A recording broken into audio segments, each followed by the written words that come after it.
Hey everyone, this is Muskan Jain and welcome back to your favorite channel Magnet Brains, जो आपको provide करता है kindergarten से लेकर क्लास 12 तक हर क्लास हर सब्जेक्ट के लिए क्वालिटी एजुकेशन, वो भी फ्री ऑफ कॉस्ट। जी हाँ, किसी भी क्लास किसी भी सब्जेक्ट को पढ़ने के लिए आपको यहाँ कोई पेड सब्सक्रिप्शन नहीं लेना होता। Completely free of cost education आपको प्रोवाइड की जाती है, चाहे आपका कोई भी बोर्ड हो, CBSE, MP, UP board. Complete courses आपके लिए अवेलेबल हैं विद प्रैक्टिस क्वेश्चंस, और साथ ही आप अवेल कर सकते हो e books and e notes को भी, जिसका लिंक आपको कहीं नहीं यहीं डिस्क्रिप्शन बॉक्स में मिल जाएगा, कहीं ढूंढने की जरूरत नहीं है। ओके, स्टार्ट करते हैं आज का लेक्चर, जो कि क्या है, अधूरी कहानी, जिसे हम करेंगे पूरी। क्या है ये कहानी? ये है आपका ह्यूमन एंडोक्राइन सिस्टम, जिसके अंदर आप अभी तक 7 ग्लैंड्स को पढ़ चुके हो, पिट्यूटरी ग्लैंड और हाइपोथैलेमस और pineal gland, thymus gland, thyroid, parathyroid और एड्रिनल ग्लैंड। इतना हम अभी तक पढ़ चुके हैं, ठीक है, ह्यूमन एंडोक्राइन सिस्टम पार्ट 1 में एंड देन पार्ट 2 में। ये सारी ग्लैंड्स की फंक्शनिंग प्रॉपर सब कुछ हम जान चुके। अब आज पार्ट 3 में मैम क्या बच गया है?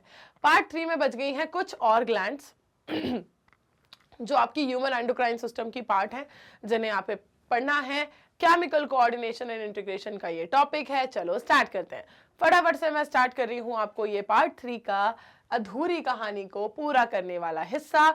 इससे पहले कि मैं आपको पढ़ाना स्टार्ट कर दूं, जल्दी से क्या करना है, सेशन को लाइक करना है, शेयर करना है अपने सारे दोस्तों के साथ, कमेंट जरूर करते रहना है कि कहां कहां आपको चीजें, जैसे ही मैं पूछूं कि बेटा समझ आया, फटाफट से बताओगे यस मैम आया, या फिर नो मैम नहीं आया, जो भी है, राइट।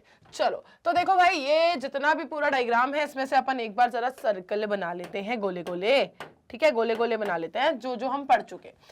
शुरुआत हमने की थी कहां से? काला शकला, हाइपोथैलेमस से। देन हमने पढ़ा पिट्यूटरी ग्लैंड के बारे में, फिर हमने पढ़ा पीनियल ग्लैंड के बारे में, फिर थायराइड एंड पैराथायराइड्स के बारे में पढ़ा।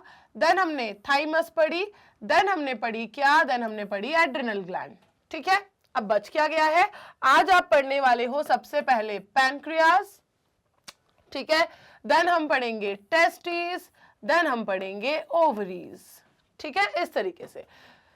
टेस्टिस, ओवरीज, पैनक्रियाज, ये आपको आज पढ़ना है। क्लियर है क्या कहानी? शुरुआत देखो कहां से हो रही है, शुरुआत हो रही है पैनक्रियाज से, ठीक है। स्टार्ट करते हैं। और सिर्फ कहानी यहीं पर खत्म नहीं हो जाएगी, माना ह्यूमन एंडोक्राइन सिस्टम आपका टॉपिक यहां एंड हो जाएगा, लेकिन कुछ और ग्लैंड्स हैं जो आपकी कौन सी है, जो आपकी इंटेस्टाइनल ट्रैक्ट वाली और इस तरह की जो ग्लैंड्स हैं, जो मतलब जो ऑर्गन है जो खुद भी कई सारे हार्मोन्स को सिक्रीट करता है, तो वो वाला आपका एक पूरा सेपरेट ही टॉपिक है ना, वो टॉपिक आपका पूरा सेपरेट ही है, और जो आपको नेक्स्ट लेक्चर में मिलने वाला है।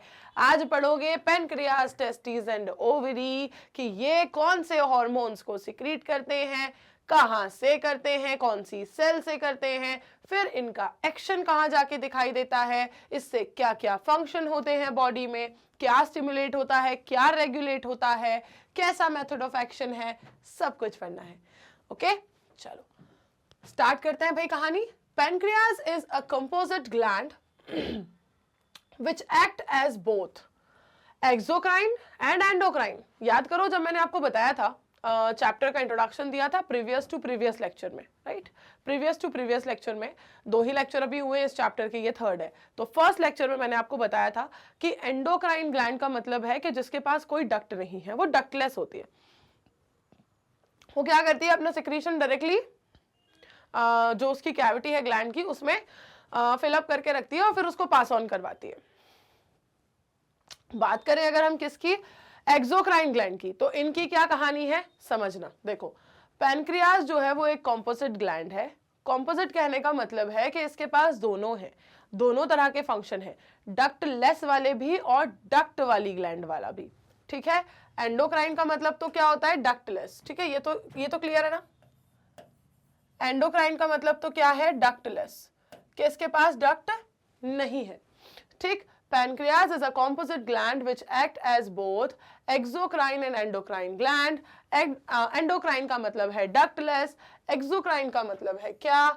exocrine का मतलब है कि जिसके पास duct होती हैं, tubes होती हैं, pipes होती हैं, जिनके थ्रू वो अपना secretion भेजती हैं। एंडोक्राइन पेनक्रियाज जो है इसमें होते हैं क्या, आइसलेट ऑफ लैंगरहैंस। इनका मतलब क्या है, इनका मतलब क्या है, one by one upon start कर रहे हैं, पहले एंडोक्राइन से स्टार्ट कर रहे हैं, ठीक है। जो एंडोक्राइन पोर्शन है इसका पेनक्रियाज का है इसके पास दोनों, तो जो इसका एंडोक्राइन पोर्शन है पेनक्रियाज का, इसमें पाई जाती है islet of Langerhans. There are about 1 to 2 million islets of Langerhans in a normal human pancreas.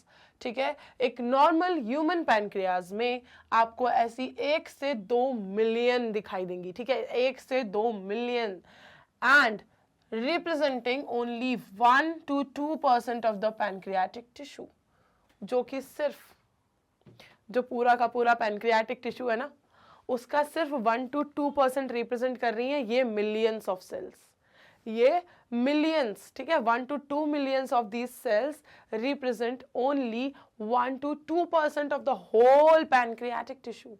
मतलब पूरा का पूरा जो पैनक्रियाटिक टिश्यू है, आप पैनक्रियाज कैसे बनाते हो, एक लीफ बना देते हो ना, ये देखो एक लीफ बना देते हो, राइट, इसी तरीके से पढ़ते आ रहे हो ना आप हमेशा से पैनक्रियाज को, राइट, ऐसा कुछ बना के किसके पीछे बनाते हो, स्टमक के पीछे बनाते हो, जो पूरा डाइजेस्टिव सिस्टम बनाते हो वहां बनाते हो ना, ठीक है, स्टमक और किसके बीच में बनाते हो, स्मॉल इंटेस्टाइन के बीच में।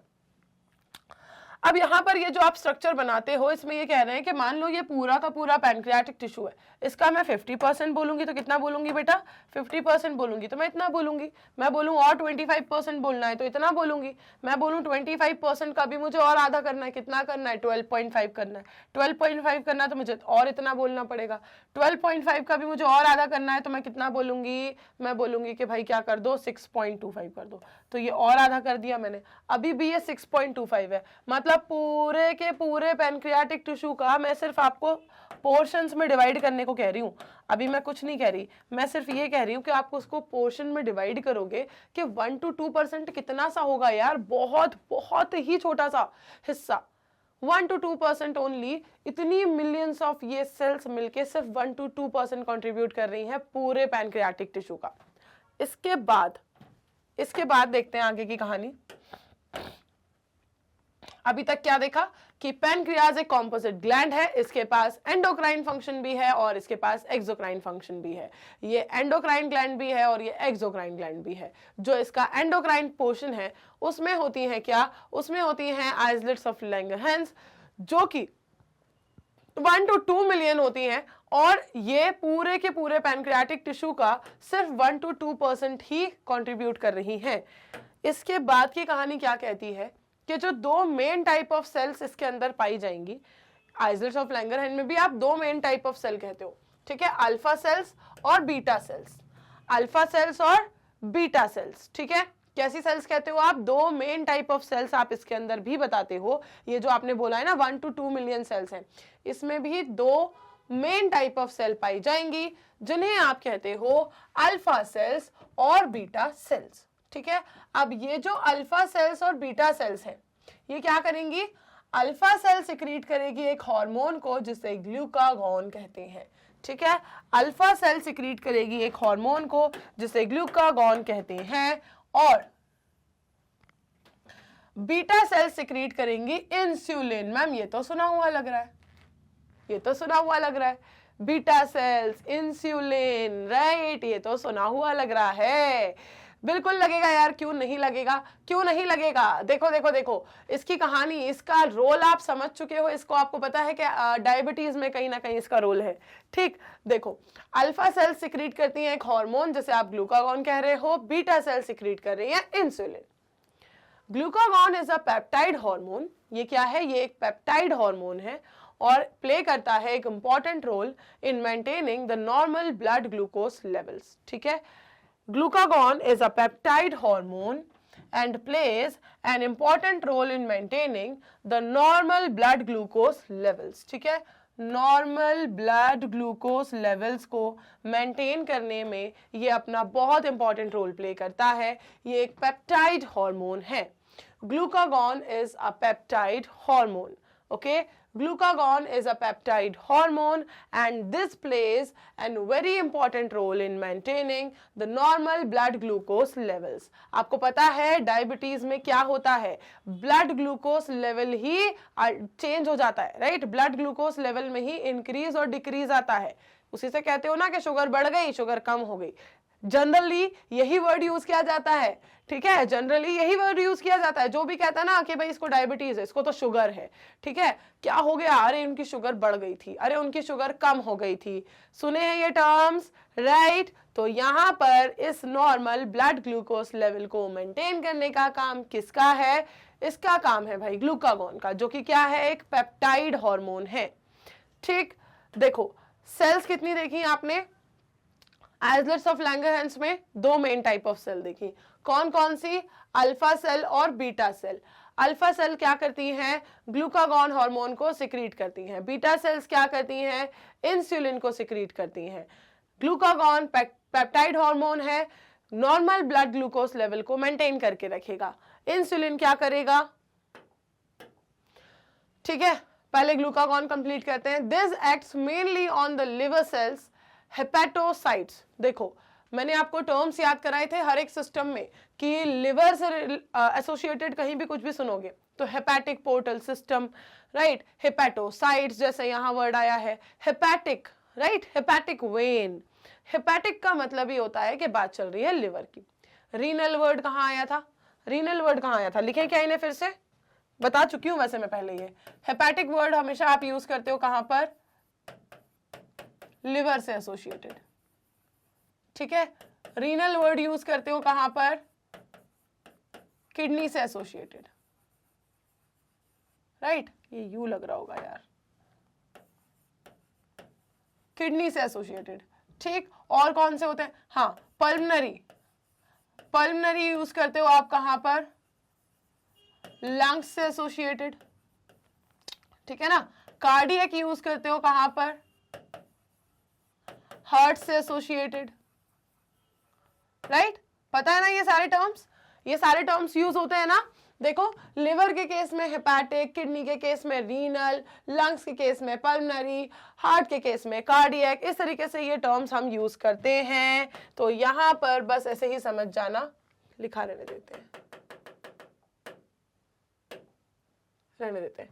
देखो यहां पर बोला गया है आपसे लिवर सेल्स, मतलब हेपेटोसाइट. साइट का मतलब तो पता ही है ना, साइट्स का मतलब हमेशा सेल्स, ठीक है?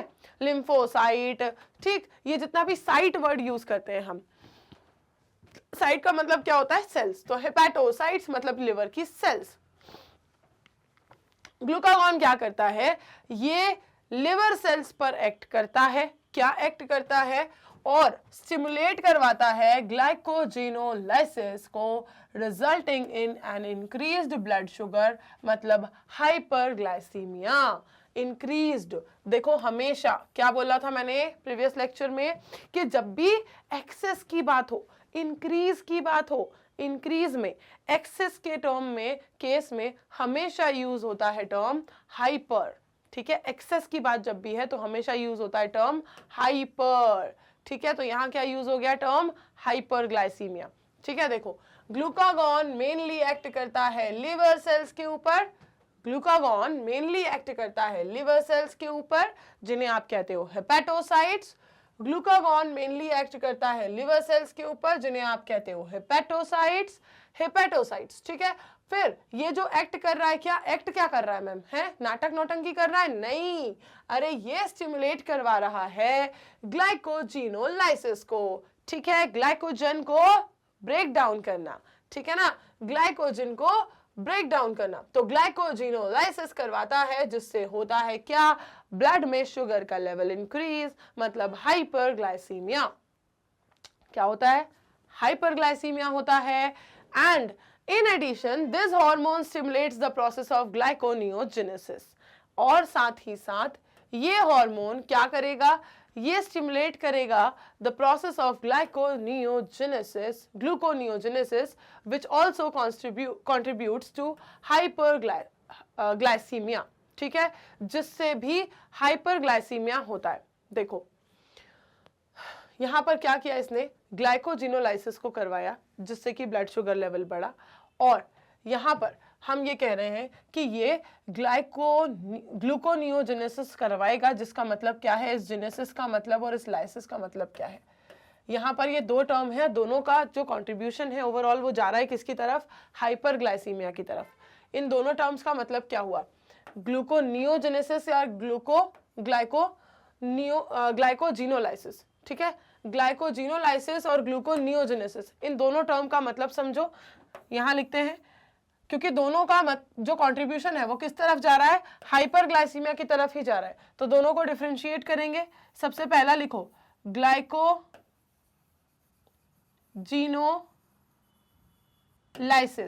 याद कैसे रखोगे, ग्लाइकोजन से, ठीक है, ग्लाइकोजन को तोड़ने वाली। दूसरा क्या है, ग्लूकोनियोजेनेसिस,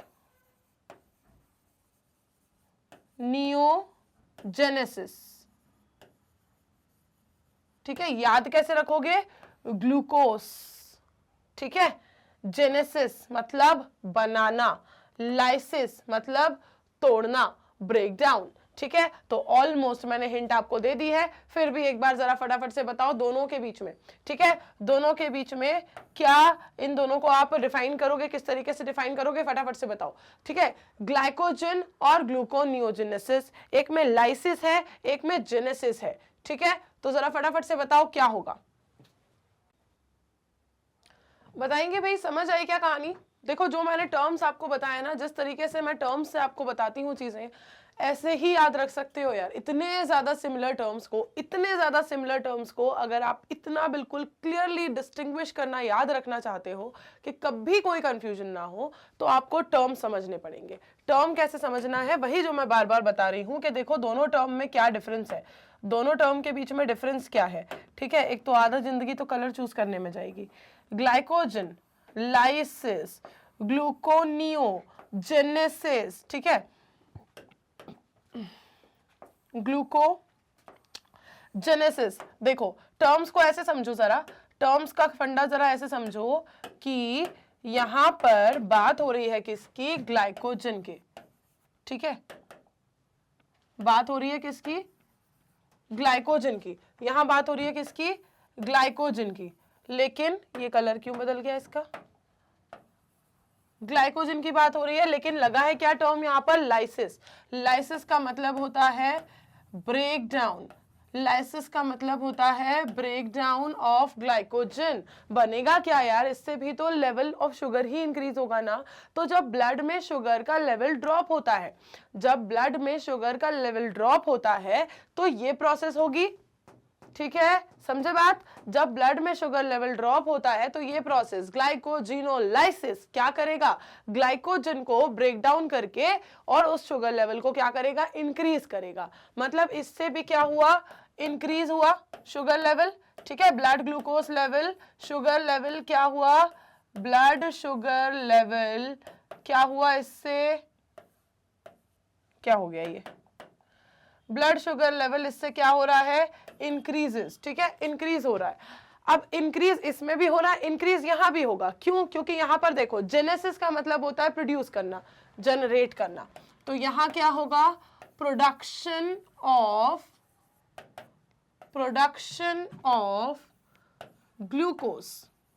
ग्लूकोज, ठीक है। ये देखो ग्लूकोनियोजेनेसिस मतलब ग्लूकोज का प्रोडक्शन। अच्छा एक बात और ध्यान देना कि ये ग्लूकोज का प्रोडक्शन करेगा कहां से, जो भी इसके ठीक है नॉन कार्बोहाइड्रेट सोर्स होते हैं ना, जैसे कि लैक्टिक एसिड है, ठीक है, अमाइनो एसिड है, इन सब से, ठीक है, इन सब से मिला के ये बनाएगा किसको, ग्लूकोज को। बना रहा है ना, लेकिन ग्लूकोज को तोड़ तो नहीं रहा ना, तोड़ रहा है कौन, ग्लाइकोजन को तोड़ रहा है, बना रहा है किसको, ग्लूकोज को। तो break down of glycogen is glycogenolysis, तोड़ना, and production of glucose is gluconeogenesis, बनाना। दोनों ही केस में ग्लूकोज ही बन रहा है ना, ग्लाइकोजन को तोड़ के भी शुगर ही बना रहे हो, ग्लूकोज को बना रहे हो तो मतलब शुगर ही बना रहे हो। तो दोनों केस में कुल मिला के बना तो शुगर ही रहे हो ना, तो ब्लड में शुगर का लेवल इंक्रीज होगा। यही तो कह रहे हैं वो कि भाई ये दोनों के दोनों, ठीक है, this also contributes in increasing blood sugar level and hence called as what, hyperglycemia. यहां पर भी ये ब्लड ग्लूकोज लेवल को इंक्रीज ही कर रहा है, तो ये भी हाइपरग्लाइसीमिया। ठीक है, दोनों ही दोनों क्या हो गए, हाइपरग्लाइसीमिक हार्मोन्स, इसीलिए कहते हैं इन्हें हाइपरग्लाइसीमिक हार्मोन। किसकी बात कर रहे हैं हम, ग्लूकागॉन की, जो इन दोनों प्रोसेसेस को रेगुलेट कर रहा है। कौन रेगुलेट कर रहा है, कौन सा हार्मोन, ग्लूकागॉन, ठीक है, दिस हार्मोन। इसीलिए इसे आप कह रहे हो क्या, हाइपरग्लाइसीमिक हार्मोन, ठीक है, हाइपरग्लाइसीमिक हार्मोन इसीलिए कह रहे हो क्योंकि ये आइदर ऑफ द प्रोसेस, ठीक है, आइदर ऑफ द प्रोसेस से ब्लड ग्लूकोज लेवल को ही बढ़ा ही रहा है दोनों केस में। ठीक, समझ आई इतनी कहानी। ग्लाइकोजिनोलाइसिस और gluconeogenesis, break down of glycogen, production of glucose from non carbohydrate source like lactic acid, like amino acid, ठीक है, वगैरह वगैरह। दोनों से ही ये क्या कर रहा है, ब्लड ग्लूकोज लेवल को बढ़ा रहा है। इसलिए जो ये हार्मोन है ना, जो इन दोनों प्रोसेस को रेगुलेट करा रहा है, ग्लूकागॉन, ये एक हाइपरग्लाइसीमिक हार्मोन कहलाता है। क्लियर है क्या कहानी, बिल्कुल सिंपल सॉर्टेड रखो, टर्म से समझते चलो, ठीक है, टर्म से समझते चलो तो कभी भी ये सब कुछ याद रखने की जरूरत नहीं पड़ती, ये सब अपने आप लिखते लिखते बोर्ड भर जाता है, अपने आप भरता है, ठीक है, टर्म से समझते चलो बस, ठीक है, समझ आ रही कहानी। चलो आगे बढ़ते हैं, इंसुलिन की बात करते हैं, ठीक है, इंसुलिन की बात करते हैं, भाई आ जाओ। इंसुलिन क्या है, it is a peptide hormone which plays a major role in the regulation of glucose homeostasis. Homeostasis क्या होता है, होम्योस्टैसिस का मतलब होता है बैलेंस, है ना, इक्विलिब्रियम, राइट। होम्योस्टैसिस का मतलब क्या होता है, बैलेंस, इक्विलिब्रियम, स्टेबिलिटी, ऐसा ही कुछ। देखो तो ग्लूकोज होम्योस्टैसिस का मतलब क्या है कि ये ग्लूकोज के लेवल को मेंटेन करके रखेगा, फिक्स लेवल ऑफ ग्लूकोज को मेंटेन करके रखेगा कि इतना तो, ठीक है, एक मिनिमम लेवल होता है ना हर चीज का, एक लिमिट होती है हर चीज की कि भाई लिमिट को क्रॉस नहीं करना, ना कम करना, तो वैसी एक लिमिट को मेंटेन करना मतलब ग्लूकोज होम्योस्टैसिस को मेंटेन करना। This is the function of insulin which is a peptide hormone, जो कि क्या है, एक पेप्टाइड हार्मोन है। अब बात करती हूं मैं किसकी, insulin acts mainly on hepatocytes and adipocytes. Insulin जो है वो मेनली हेपेटोसाइट्स और एडिपोसाइट्स में एक्ट करता है। अच्छा एक सेकेंड, जो हमने अभी प्रीवियस दोनों प्रोसेस देखी ना, दोनों प्रोसेस जो हमने देखी, ग्लाइकोजिनोलाइसिस और ग्लूकोनियोजेनेसिस, ठीक है, याद रखना, अगर भूल जाओ मैम लाइसिस और जेनेसिस किसका था, तो ग्लाइकोजिन को तोड़ना है और ग्लूकोज को बनाना है। ये दोनों प्रोसेस ये सब कहाँ होती है, हेपेटोसाइट्स में, है ना, लिवर में देखा ना हमने। अब देखो इंसुलिन का ये जो काम है, this acts mainly on hepatocytes, adipocytes, जो कि एडिपोज टिश्यू की सेल्स हैं, and enhances cellular glucose uptake and utilization, जो सेल्स के थ्रू ग्लूकोज का अपटेक है और जितना ग्लूकोज उन्हें यूटिलाइज करना है सेल्स को, ताकि सॉरी, ठीक, ग्लूकोज का अपटेक किसके थ्रू, सेल्स के थ्रू, और उस ग्लूकोज का यूटिलाइजेशन कि ग्लूकोज कितना यूटिलाइज करना है उनको अपनी सेल्यूलर एक्टिविटीज के वक्त, तो ग्लूकोज का utilisation, uptake by the cells, इन सारी चीजों को क्या करना है, रेगुलेट करना है। कौन करेगा, देखो मेनली एक्ट करता है हेपेटोसाइट्स और एडिपोसाइट्स के ऊपर, जो कि क्या है, एडिपोज टिश्यू की सेल्स हैं, और इन सारी सेल्स में ग्लूकोज अपटेक और यूटिलाइजेशन को इनहेंस करता है, ठीक है, ग्लूकोज अपटेक एंड यूटिलाइजेशन को इनहेंस करता है इन सारी सेल्स में, लिवर सेल्स में और एडिपोज टिश्यू की सेल्स में। क्या कहते हैं दोनों सेल्स को, हेपेटोसाइट्स और एडिपोसाइट्स कहते हैं। डन है इतनी बात, डन है इतनी बात पैनक्रियास के लिए। चलो as a result there is a rapid movement of glucose from blood to hepatocytes। अब इससे क्या होगा, ग्लूकोज जो है वो बढ़िया तेजी में, ठीक है, बहुत तेजी में ब्लड से किस तरफ भागेगा, हेपेटोसाइट्स की तरफ भागेगा, ठीक है, resulting in decreased blood glucose level, जिसे कहते हैं हाइपोग्लाइसीमिया, ठीक है, ब्लड से किस तरफ जा रहा है, हेपेटोसाइट्स, ठीक है, एडिपोसाइट्स की तरफ जा रहा है, राइट। अब अगर इनकी तरफ जाएगा ग्लूकोज ब्लड से बार बार, तो ब्लड में क्या हो जाएगा, कम हो जाएगा, ब्लड में कम हो जाएगा तो इसे आप कहते हो हाइपोग्लाइसीमिया, इसे आप कहते हो hypoglycaemia. Insulin also stimulates conversion of glucose, insulin also stimulates conversion of glucose to glycogen, मतलब glycogenesis in the target cells. Insulin glycogenesis, देखो अभी तक आप ग्लाइकोजन को तोड़ने की बात कर रहे थे, ग्लाइकोजन बनाने की बात नहीं हुई है कहीं भी।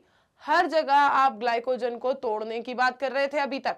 यहां क्या होगा, इंसुलिन स्टिमुलेट करेगा ग्लूकोज को ग्लाइकोजन में कन्वर्ट करना, ठीक है, मतलब ग्लूकोज को ग्लाइकोजन में कन्वर्ट करना मतलब ग्लाइकोजन को बनाना, तो ग्लाइकोजेनेसिस, जेनेसिस मतलब प्रोड्यूस करना, जनरेट करना, बनाना, तो glycogenesis in the target cells, target cells में ग्लाइकोजेनेसिस को ये इंड्यूस करेगा। ग्लूकोज होम्योस्टैसिस का मतलब क्या है? The glucose homeostasis in blood is thus maintained jointly by the two insulin and glucagons. जो ग्लूकोज होम्योस्टैसिस है ब्लड में, ये मेंटेन होता है jointly by the two insulin and glucagons, ठीक है, दोनों से, इंसुलिन और ग्लूकागॉन से ये मेंटेन होता है ग्लूकोज होम्योस्टैसिस, जो कि एक तरीके से, ठीक है, ग्लूकागॉन से क्या कर रहे हो आप, हाइपरग्लाइसीमिक हार्मोन इसीलिए कह रहे हो क्योंकि वो क्या कर रहा है, ब्लड शुगर लेवल को इंक्रीज कर रहा है, और इसे हाइपोग्लाइसीमिक कह रहे हो क्योंकि ये डिक्रीज कर रहा है। तो इंक्रीज और डिक्रीज करने का काम दोनों ने संभाल के रखा हुआ है, ग्लूकागॉन ने इंक्रीज और इंसुलिन ने डिक्रीज, हाइपरग्लाइसीमिक, हाइपोग्लाइसीमिक, इस तरीके से ये क्या करते हैं, होम्योस्टैसिस को मेंटेन करते हैं, जरूरत पड़ने पर इंक्रीज, जरूरत पड़ने पर डिक्रीज करवाते हैं, क्या, ब्लड शुगर लेवल को। समझ आई बात? इस तरीके से ग्लूकोज होम्योस्टैसिस ब्लड में मेंटेन होता है दोनों के इक्वल कंट्रीब्यूशन से। कौन दोनों? इंसुलिन और ग्लूकागॉन्स, हाइपरग्लाइसीमिक और हाइपोग्लाइसीमिक, ठीक है, रिवर्ट करना पड़ेगा, हाइपो एंड हाइपर, अभी ठीक है, ठीक। चलो, पैनक्रियाज में अगर हम देखें कि अगर बहुत लंबे वक्त तक हाइपरग्लाइसीमिया होता रहे, ठीक है, काफी वक्त तक अगर ब्लड ग्लूकोज लेवल बढ़ा हुआ रहे, तो इससे कॉम्प्लेक्स डिसऑर्डर होता है, जिसे आप कब से इंतजार कर रहे थे कि कब डिस्कस हो जाए, कब डिस्कस हो जाए। कल वाली क्लास में हमने एक डिसऑर्डर डिस्कस किया था which is the diabetes insipidus. आज क्या डिस्कस कर रहे हैं? डायबिटीज मेलाइटस, ठीक है, diabetes mellitus which is associated with the loss of glucose through urine। इसमें क्या होगा, अगर बहुत ज्यादा ब्लड में ग्लूकोज का लेवल होगा तो यूरिन के थ्रू जो है ग्लूकोज क्या होने लगेगा, बॉडी से लॉस्ट होने लगेगा, and formation of harmful compounds known as ketone bodies, और कुछ हार्मफुल कंपाउंड्स बॉडी में बनने लग जाएंगे जिन्हें आप कीटोन बॉडीज कहते हो। Diabetic patients are successfully treated with insulin therapy. Diabetes के जो पेशेंट्स होते हैं उनको ट्रीट कैसे करें?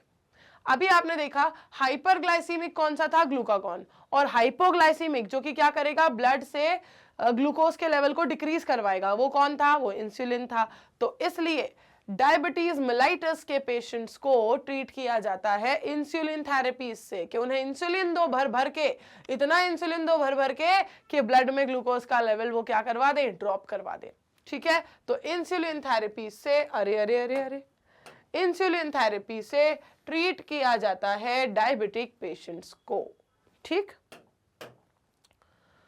सी, अब आपको दूसरे हार्मोन्स के बारे में पढ़ना है, दूसरी ग्लैंड्स के बारे में पढ़ना है, टेस्टिस और ओवरीज के बारे में। ये क्या है? ये गोनैड्स हैं, राइट, ये गोनैड्स हैं, टेस्टिस एंड ओवरीज। टेस्टिस और ओवरीज के बारे में अब अपन को समझना है कि टेस्टिस कौन से हार्मोन्स को रिलीज करती हैं, ओवरीज कौन से हार्मोन्स को रिलीज करती हैं, इनसे उनकी कौन सी प्रोसेस जो है वो एसोसिएटेड है और जो अफेक्ट होती है, ठीक है। आ जाओ समझते हैं। A pair of testis is present in the scrotal sac, मतलब outside abdomen of male individuals. Testis का एक पेयर जो है वो स्क्रॉटल सैक में पाया जाता है, ठीक। ये सारी जो आप यहाँ पर बिल्कुल जनरल इंट्रोडक्शन ले रहे हो ना सारे पार्ट्स का, ये सब आपको हेल्प करेगा क्लास 12th में बहुत ज्यादा। मैं बार बार ये चीज कह रही हूँ क्योंकि देखो ये चीज आपने यहाँ से समझी हुई है, ये आपको हेल्प करेगी क्लास 12th का आपका सेकंड चैप्टर ह्यूमन रिप्रोडक्शन समझने में, ठीक है। वो और जो अभी आपने लिम्फेटिक सिस्टम और ये सब कुछ समझा था वो आपको हेल्प करेगा आपका chapter number 7 human health and disease समझने में। ऐसे बहुत सारे चैप्टर्स से ये पूरा नॉलेज जो ये जो बेस है ये आपका कनेक्टेड है, ठीक है, बहुत सारे चैप्टर्स से ये कनेक्टेड है। चलो स्टार्ट करते हैं हम टेस्टिस से पढ़ना। टेस्टिस के हार्मोन्स पढ़ते हैं। सबसे पहले तो ये देखते हैं कि टेस्टिस होती कहाँ है।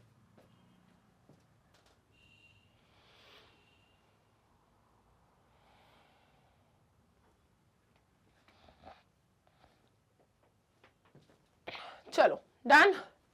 देखो सॉरी, टेस्टिस का पेयर जो है वो स्क्रोटल सैक में पाया जाता है। देखो ध्यान से समझना, बताते हैं। देखो स्क्रोटल सैक क्या है। स्क्रोटल सैक क्या है? It is a pouch like structure, ठीक है, स्ट्रक्चर मैंने शॉर्ट लिख दिया है, समझ जाना। स्क्रोटल सैक क्या है? एक पाउच लाइक स्ट्रक्चर होता है जो कि मेल्स में, ठीक है, ह्यूमन मेल्स में बॉडी के बाहर होता है ये ऑर्गन, ठीक है, ये पाउच लाइक स्ट्रक्चर, और उसमें पाई जाती हैं पेयर ऑफ टेस्टिस, ठीक है, 2 टेस्टिस पाई जाती हैं। पेयर ऑफ टेस्टिस जो कि बॉडी के बाहर एक pouch like structure scrotal sac में, ठीक है, स्क्रोटम कहते हैं वैसे पूरा जो स्ट्रक्चर है उसको, स्क्रोटल सैक नीचे लिख लो उसकी कैविटी को, इनसाइड स्पेस को, ठीक है, उस पाउच लाइक स्ट्रक्चर को वैसे स्क्रोटम कहते हैं। स्क्रोटम और उसकी जो कैविटी होगी अंदर की उसे आप कहोगे स्क्रोटल सैक। स्क्रोटल सैक में पाया जाएंगे क्या?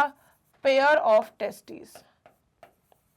स्क्रोटल सैक में पाए जाएंगे a pair of testis. Pair of testis पाए जाएंगे स्क्रोटल सैक के अंदर।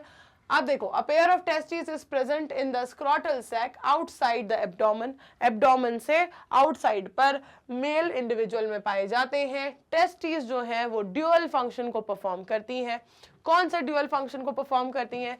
Testis performs dual functions such as primary sex organ as well as an endocrine gland। ठीक है, ये प्राइमरी सेक्स ऑर्गन तो है ही, यही तो बनाती है मेल इंडिविजुअल्स में मेल गैमीट को, ठीक है, स्पर्म्स को, ठीक, ये प्राइमरी सेक्स ऑर्गन तो है ही in male individuals. Other than that ये एक एंडोक्राइन ग्लैंड भी है, एक एंडोक्राइन ग्लैंड भी है जो सिक्रीट करती है अपने कुछ हार्मोन्स जिन्हें टेस्टिकुलर हार्मोन्स कहते हैं, ठीक है। टेस्टिस जो है वो बनी हुई है किसकी? सेमिनिफेरस ट्यूब्यूल्स एंड स्ट्रोमल और इंटरस्टिशियल टिश्यू की, ठीक है। सेमिनिफेरस ट्यूब्यूल या स्ट्रोमल और इंटरस्टिशियल टिश्यू ये क्या है? देखो ऐसा समझना, ये वैसे तो है 12th का पार्ट आपका, बट ये टर्म समझने के लिए बस मैं थोड़ा सा आपको बता रही हूँ, ठीक है, ये टर्म समझने के लिए बस मैं थोड़ा सा आपको बता रही हूँ कि ये सेमिनिफेरस ट्यूब्यूल क्या है। देखो टेस्टिस को आप ना, जैसे आप किडनी बनाते हो ना वैसे ओवल होती हैं ये शेप में, ठीक है, ऐसे ओवल होती हैं शेप में, तो अब आप सेक्शन लोगे तो सेक्शन भी आप ओवल ही बनाओगे, राइट। तो ऐसा इनका आप स्ट्रक्चर बनाते हो। इस स्ट्रक्चर में क्या है? बहुत सारे लोब्स पाए जाते हैं, ठीक है, ऐसे बहुत सारे लोब्स पाए जाते हैं। ऐसे कम से कम इतने कितने लोग, एक टेस्टी में अराउंड 250 कंपार्टमेंट, ऐसा बोला जाता है कि अराउंड 250 ऐसे कंपार्टमेंट्स होते हैं। इन्हें आप लोब्स कहते हो, टेस्टिकुलर क्या कहते हो आप? इन्हें लोब्स कहते हो, ठीक है, लोब्यूल्स कहते हो। इसके अंदर हर एक लोब्यूल के अंदर क्या होते हैं? कुछ ट्यूब्यूल्स होते हैं, मान लो इस तरीके से, ठीक है, हर एक लोब्यूल के अंदर इस तरीके से कुछ ट्यूब्यूल्स होते हैं जिन्हें सेमिनिफेरस ट्यूब्यूल्स कहते हैं, जो आपको यहाँ पर दिखाई जा रहे हैं, ठीक है। यहाँ बताया है ना आपको सेमिनिफेरस ट्यूब्यूल के बारे में, ये कहाँ होते हैं? टेस्टिस में अराउंड ऐसे बहुत सारे लोब होते हैं, बड़े पहले तो लोब, ठीक है, कंपार्टमेंट्स जिन्हें आपने लोब्यूल्स कहा। लोब्यूल्स के अंदर पाए जाएंगे 1 से 3 सेमिनिफेरस ट्यूब्यूल्स, ठीक है, और ये सेमिनिफेरस ट्यूब्यूल्स, ठीक है, ये सेमिनिफेरस ट्यूब्यूल्स जो हैं इनके बाहर, सेमिनिफेरस ट्यूब्यूल के बाहर और लोब के अंदर, एक लोब के अंदर 1 से 3 सेमिनिफेरस ट्यूब्यूल है, तो ट्यूब्यूल के बाहर और लोब के अंदर वाला जो स्पेस है, ठीक है, उन्हें आप कहते हो, उसे आप कहते हो इंटरस्टिशियल स्पेस। क्या कहलाएगा वो? इंटरस्टिशियल टिश्यू, स्ट्रोमल या इंटरस्टिशियल टिश्यू या इंटरस्टिशियल सेल्स या इंटरस्टिशियल स्पेस कहते हो उसे, ठीक। आगे बढ़ेंगे, लेडिक सेल्स और इंटरस्टिशियल सेल्स, ठीक है, वही इंटरस्टिशियल सेल्स वहीं पर पाई जाएंगी। ये क्या होती है, ये प्रेजेंट होती हैं कहाँ पर, which are present in the intertubular spaces, produce a group of hormones called androgens, mainly testosterone। ठीक है, वही इंटरस्टिशियल सेल्स जो मैंने अभी ड्रॉ की थी, वही इंटरस्टिशियल सेल्स, ये देखो,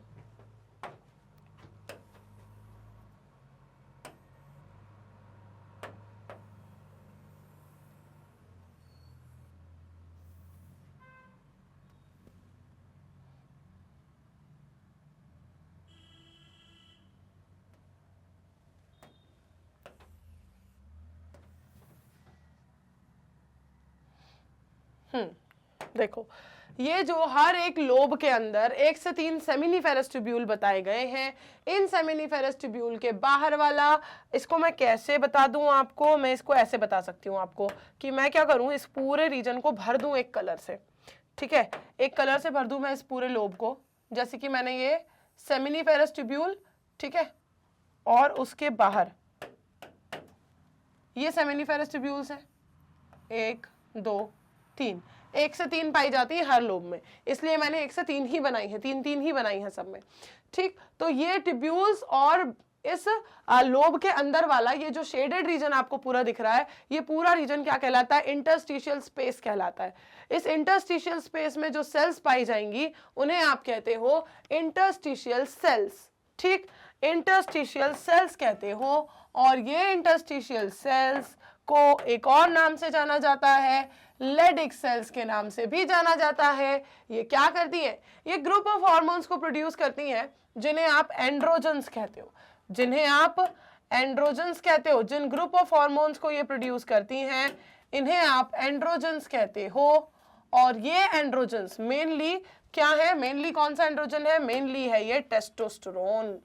ठीक है, मेनली यहाँ पर किसको पढ़ना है आपको, कौन से एंड्रोजन की बात कर रहे हैं हम, टेस्टोस्टेरोन की बात कर रहे हैं। मेनली टेस्टोस्टेरोन को सिक्रीट करती हैं कौन, ये इंटरस्टिशियल सेल्स, लेडिक सेल्स किसे सिक्रीट करती हैं, टेस्टोस्टेरोन को।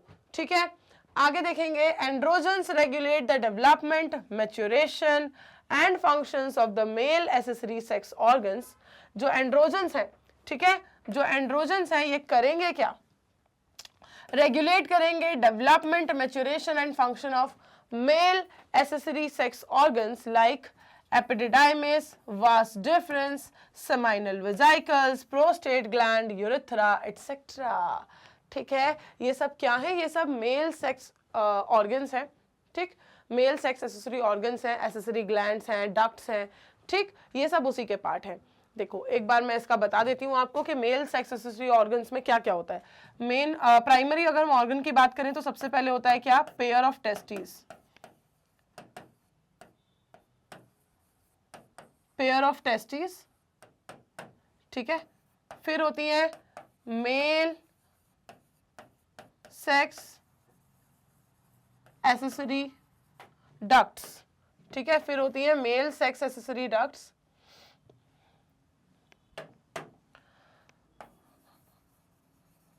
डक्ट्स में भी कौन कौन सी होती है वो हम यहां लिख लेंगे।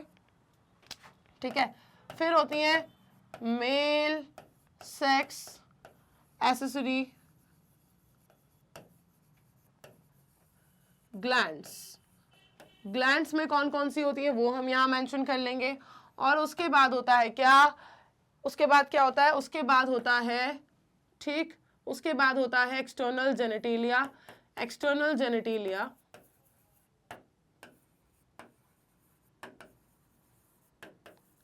जिसे आप कहते हो क्या, पीनिस।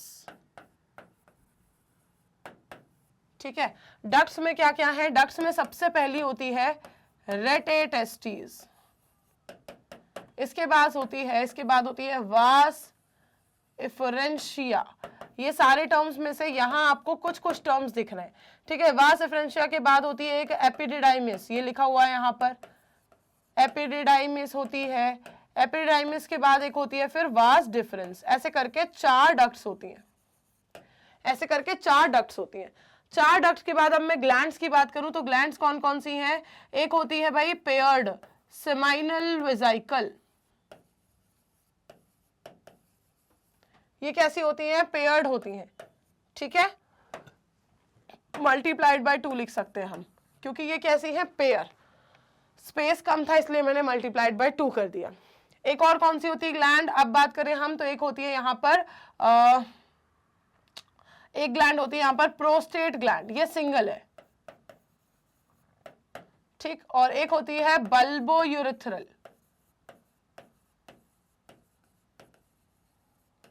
ठीक है, एक होती है बल्बोयूरेथ्रल ग्लैंड, ये भी होती है पेयर्ड ग्लैंड, तो मल्टीप्लाइड बाय 2, ठीक। सेमाइनल वेसिकल्स पेयर्ड है, प्रोस्टेट सिंगल है, बल्बोयूरेथ्रल फिर से पेयर्ड है। इस तरीके से मेल सेक्स एक्सेसरी ऑर्गन्स में आप ये सब पढ़ते हो। पेयर ऑफ टेस्टिस जो कि स्क्रोटम में पाई जाती हैं, मेल सेक्स एक्सेसरी डक्ट्स और मेल सेक्स एक्सेसरी ग्लैंड्स, और फिर एक्सटर्नल जेनिटेलिया, पीनिस, ठीक है। पीनिस से जो एक्सटर्नल ओपनिंग होगी वो ओपनिंग ही कहलाती है क्या, यूरेथ्रा, ये ओपनिंग ही यूरेथ्रा कहलाती है। This is the common passage for what? This is the common passage, common opening for both urine and the semen, ठीक है। देखो ये सारे टर्म्स आपको एक बार फेमिलियर फील हो जाएं, बस एक बार सुन लो इन्हें, है तो आपका ये ह्यूमन रिप्रोडक्शन का पार्ट क्लास 12th का, ठीक है। यहां पर देखो तो एंड्रोजन्स, इन सब के ये जितने भी पूरे मेल सेक्स एक्सेसरी ऑर्गन्स हैं, ग्लैंड्स हैं, डक्ट्स हैं, पार्ट है, इन सब का डेवलपमेंट और मैच्योरेशन का ये काम जो है पूरा देखती है, इनका फंक्शन प्रॉपर रेगुलेट करती है, ठीक। सारे मेल सेक्स एक्सेसरी ऑर्गन्स का, जैसे कि आपका epididymis, vas deferens, seminal vesicle, prostate gland, urethra etcetera, ठीक है। तो यहाँ पर कुछ रेंडमली कुछ कहीं कहीं से वर्ड्स लिखे हुए थे, अब आपके पास ये पूरा सॉर्टेड सा है कि हाँ ये हैं कहाँ पर, पाए कहाँ जाते हैं, ओके। यहाँ से अब आप समझ सकते हो कि देखो यहाँ पर एपिडिडाइमिस लिखा है तो ये क्या है, डक्ट है, ठीक है, कितने नंबर की, तीसरे नंबर की। वास डिफरेंस क्या है, चौथे नंबर की डक्ट है। सेमाइनल वेसिकल क्या है, ग्लैंड है पेयर्ड वाली। प्रोस्टेट क्या है, सिंगल ग्लैंड है। यूरेथ्रा क्या है, एक्सटर्नल ओपनिंग है, ठीक है। यहाँ से क्लियर रहेगा। चलो आगे बढ़ते हैं। टेस्टिस की कहानी के बाद अब हमें देखना है कहानी किसकी, ठीक है। टेस्टिस की, इस ऑर्गन की कहानी हुई है, अभी तो खैर हार्मोन की तो पूरी हुई ही नहीं है। ये हार्मोन क्या करेंगे, these hormone stimulate muscular growth, growth of facial and axillary hair, aggressiveness, low pitch of voice etcetera. ये सारे क्या है, मेल कैरेक्टर्स हैं। ये जितने भी कैरेक्टर्स हैं मेल सेक्स एक्सेसरी ग्लैंड से, ठीक है, मेल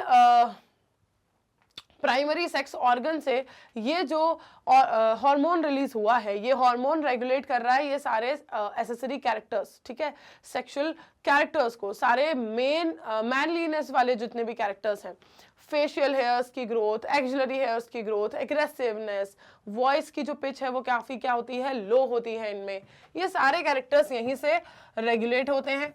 एंड्रोजन्स बहुत इंपॉर्टेंट रोल प्ले करते हैं in the stimulatory role, stimulation of the process of spermatogenesis, जिसे कहते हैं फॉर्मेशन ऑफ स्पर्मेटोजोआ, ठीक है, स्पर्मेटोजेनेसिस की प्रोसेस, स्पर्मेटोजोआ को बनाने की प्रोसेस को यही स्टिमुलेट कराते हैं।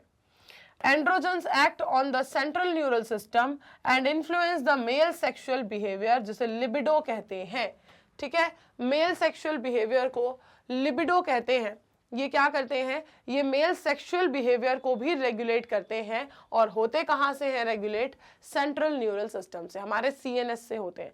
सीएनएस को जब हमने पढ़ा था तब हमने ये भी पढ़ा था, प्रीवियस जो हमारा चैप्टर था न्यूरल कंट्रोल एंड कोऑर्डिनेशन, तो सीएनएस में हमने पढ़ा था कि हाँ एंड्रोजन जो है वो इससे एसोसिएटेड है। ये हार्मोन एनाबॉलिक, सिंथेटिक, अब मुझे ये पूरा करना ही पड़ेगा क्लियर, डन। ये हार्मोन क्या करते हैं, एनाबॉलिक मतलब synthetic effects on protein and carbohydrate metabolism, protein और कार्बोहाइड्रेट मेटाबॉलिज्म में इनका एनाबॉलिक मतलब सिंथेटिक इफेक्ट देखने को मिलता है, किन का, इन हार्मोन्स का। फटाफट से आते हैं अब हम किसके ऊपर, ओवरीज के ऊपर। ओवरीज के बारे में समझते हैं। ह्यूमन एंडोक्राइन सिस्टम में ओवरीज का क्या रोल है, किस तरीके से ये अपना फंक्शन परफॉर्म करती हैं, और ओवरीज कौन से हार्मोन को रिलीज करती हैं, ठीक है। टेस्टिस इन मेल यहां हमने पढ़ लिया, पैनक्रियाज हमने पढ़ लिया, अब लास्ट टॉपिक बाकी है ओवरीज इन फीमेल। देखो जरा फटाफट से क्या क्या पढ़ना है। फीमेल्स के पास एक पेयर ऑफ ओवरीज पाई जाती हैं, कहां पर? एब्डोमेन में। फीमेल्स में पाई जाती हैं पेयर ऑफ ओवरीज, ठीक है, कहां लोकेटेड है? एब्डोमेन में। ध्यान देना यहां पर, ठीक है, एब्डोमेन में लोकेटेड है। और टेस्टिस की बात की थी तो वो कहां लोकेटेड है? Outside abdomen. क्यों? क्योंकि वो एक पाउच लाइक स्ट्रक्चर में। ओवरीज जो है वो प्राइमरी फीमेल सेक्स ऑर्गन होती हैं, जैसे टेस्टिस क्या है? मेल सेक्स ऑर्गन है, प्राइमरी सेक्स ऑर्गन। ये क्या प्रोड्यूस करती हैं? एक मेंस्ट्रुअल साइकिल में एक ओवम को प्रोड्यूस करती हैं। इसके साथ साथ ovaries 2 group of steroid hormones को भी सिक्रेट करती है, जिसे ईस्ट्रोजन और प्रोजेस्टेरॉन कहते हैं, और इन्हें ओवेरियन हार्मोन्स कहते हैं। ठीक है, ओवेरियन हार्मोन्स कहते हैं इन्हें। क्यों? क्योंकि ये ओवरीज से सिक्रेट होते हैं। ठीक है, ओवेरियन हार्मोन्स कहते हैं। कौन कौन से हैं? कैसे ये वैसे नेचर में कैसे है? ये स्टेरॉइड हार्मोन्स है। नेचर देखा जाए इनका तो ये स्टेरॉइड हार्मोन्स है, ईस्ट्रोजन एंड प्रोजेस्टेरॉन। ठीक है, estrogen and progesterone ovarian hormones है, स्टेरॉइड हार्मोन्स है। ओवरी जो होती है वो होती है कैसी? उसमें होते हैं बहुत सारे ओवेरियन फॉलिकल्स, स्ट्रोमल टिश्यूज। ठीक है, ओवरी का जो अंदर वाला पूरा पोर्शन होता है ना, उसे कहते हैं ओवेरियन स्ट्रोमा। होती कैसी है? ये भी ओवल शेप की होती है, ऐसी। ठीक है, ओवल शेप की।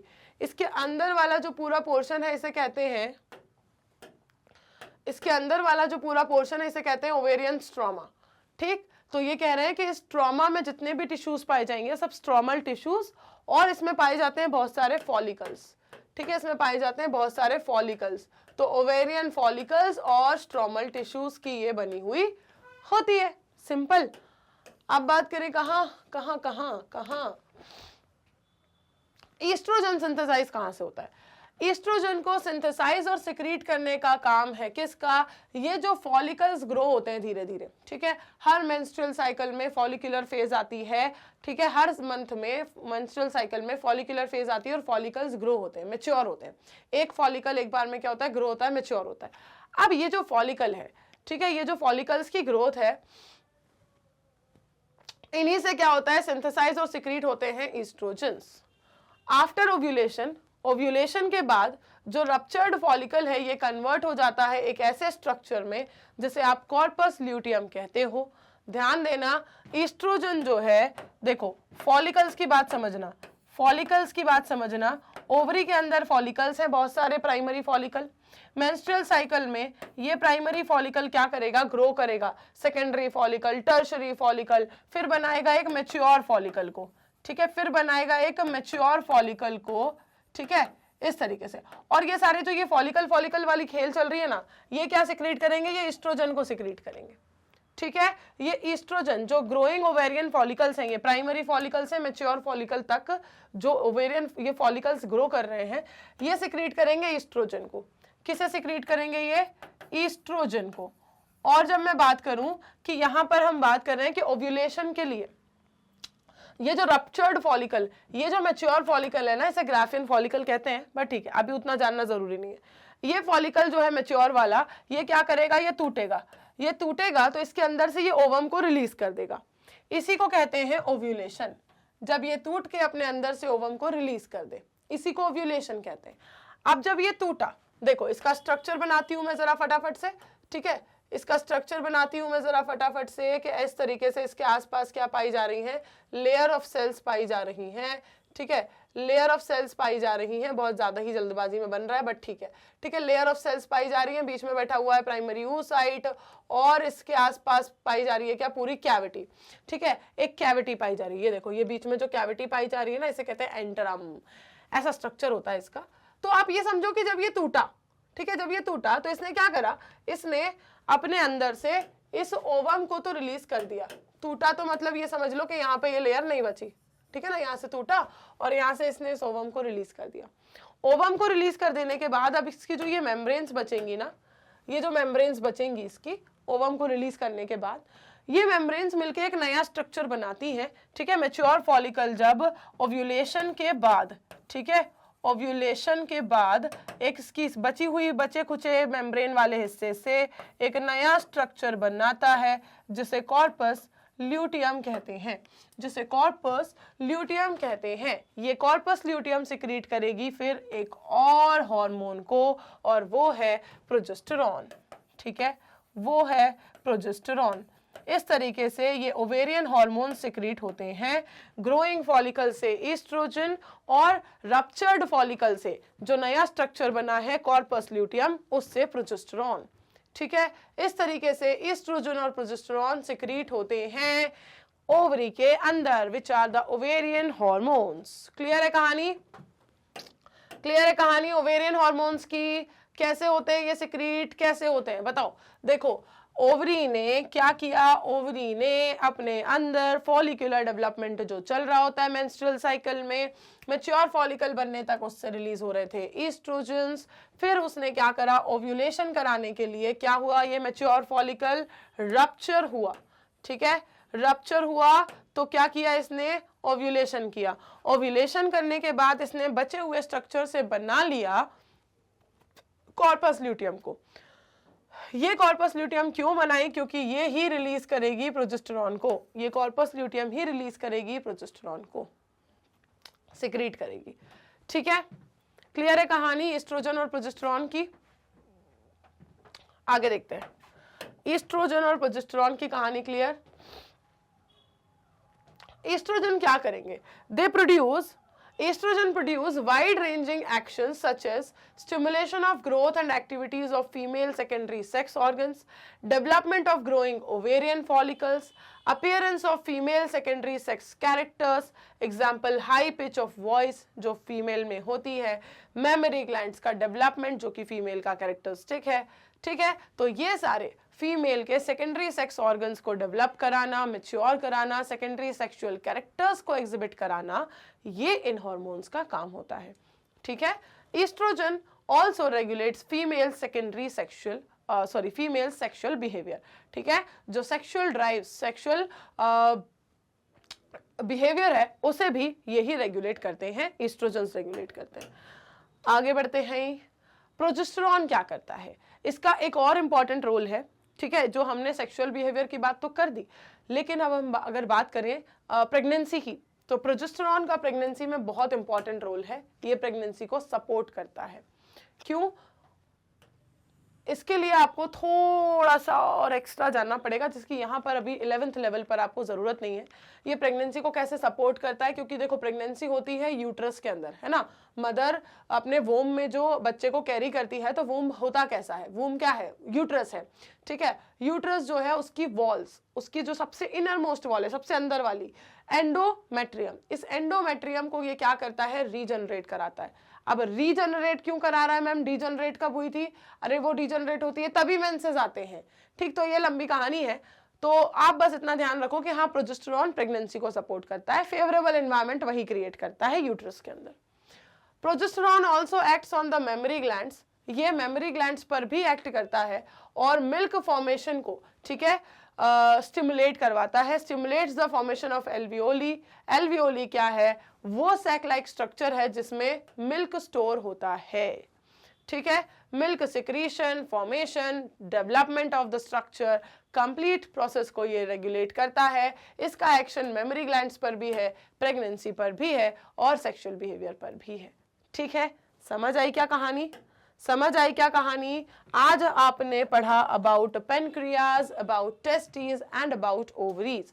तीनों के हार्मोन्स आपने देखे, उनका टाइप आपने देखा कि हार्मोन्स कैसे हैं, क्या एक्शन दिखा रहे हैं, किस तरीके से वो एक्ट कर रहे हैं, ये तीनों चीजें आपने समझी। किस किस के बारे में, सबके बारे में। ठीक है, ओवरीज के बारे में भी, टेस्टी के बारे में भी और पैनक्रियास के बारे में भी। तो आई होप आपको तीनों चीजें समझ में आई होंगी। और अभी ये सिलसिला खत्म नहीं हुआ है, गैस्ट्रोइंटेस्टाइनल ट्रैक्ट्स और भी कई सारे हार्मोन्स के बारे में अभी आपको समझना बाकी है, जो आपका नेक्स्ट लेक्चर में आपको मिलने वाला है। तब तक आपको क्या करना है, फटाफट से चैप्टर को रिवाइज करते चलना है। जितना आज पढ़ा दिया है उसके नोट्स आज ही बना के आज ही कंप्लीट कर लेना है। ठीक है, और इसके अलावा अगर इससे पहले कुछ भी कोई भी टॉपिक चैप्टर आपका मिस हो गया है तो फटाफट से कंप्लीट कर लेना। इस चैप्टर के साथ आपकी ह्यूमन फिजियोलॉजी कंप्लीट होने वाली है। ये चैप्टर भी ऑलमोस्ट आपका एंडिंग पर है और आपकी ह्यूमन फिजियोलॉजी भी इसके साथ ही एंड हो जाएगी। प्लांट फिजियोलॉजी को स्टार्ट करने से पहले इस पूरी फिजियोलॉजी का कुछ भी बाकी मत छोड़ना, फटाफट से चले जाओ अपने फेवरेट चैनल के प्लेलिस्ट सेक्शन में, वहां पर आपको मिल जाएगी मुस्कान मैम के रिकॉर्डेड लेक्चर्स की प्लेलिस्ट। वहां से आप आराम से सारे लेक्चर्स को अवेल कर सकते हो, क्योंकि आपको पता ही है कि मैग्नेट ब्रेन्स पर किंडरगार्टन से क्लास 12 तक किसी भी क्लास किसी भी सब्जेक्ट के लिए आपको कोई पेड सब्सक्रिप्शन नहीं लेना होता है, सब कुछ फ्री ऑफ कॉस्ट अवेलेबल है। और साथ ही आप अवेल कर सकते हो e books and e notes को भी, वो आपको मिलेंगे कहाँ पर, लिंक दिया हुआ है डिस्क्रिप्शन बॉक्स में। ओके, चलिए मिलते हैं नेक्स्ट क्लास में। Till then bye bye, take care everyone.